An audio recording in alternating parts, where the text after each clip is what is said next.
Hi, it's Jess here again with the last video in this tutorial series. We've finished the project now with 2 scenes, audio and a few edits. Now we need to turn this project into a video. This is done using the Publish button to the right of the top toolbar. You'll have different options available here depending on whether you're using the free trial or have an active subscription.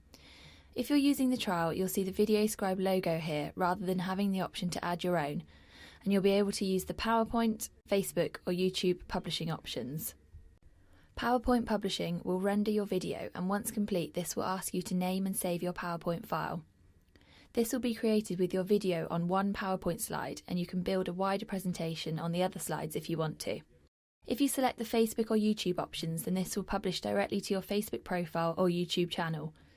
When you click on the option you wish to use, you'll be taken through a wizard where you can name your video, add a description, enter the credentials to your YouTube or Facebook account, and give VideoScribe permission to upload.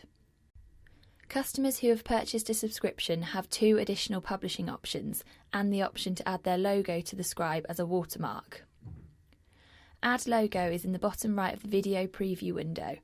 Pick the image you want to use and open it. You can now see the logo in the bottom corner of the scribe. If you don't like this and want to remove it, just click the X. The first additional publishing option is to our website, show.co. When you do this, you'll be asked if you want to make your video public, unlisted or private. Select the option that suits you and click the tick to upload. You then get a short link that you can use to share your video. Also, an embed code is available if you need it. Our website will now create that video for you, and you'll get an email as soon as it's ready to be viewed. The final option is to publish your video locally to your computer. You have various video formats available to you, which are WMV, MOV and AVI, and you can scroll back and forth through these using the plus and minus buttons either side of the currently selected option. You can also publish to an image sequence in either PNG or JPEG. The PNG option will publish with a transparent background, which will allow you to use your output nicely in other video editing tools. Once you've picked the format you want, you can also select the size or quality of the video you want to produce in the same way. This goes up to 1080 Full HD. The final option you can customise is the frame rate for the video.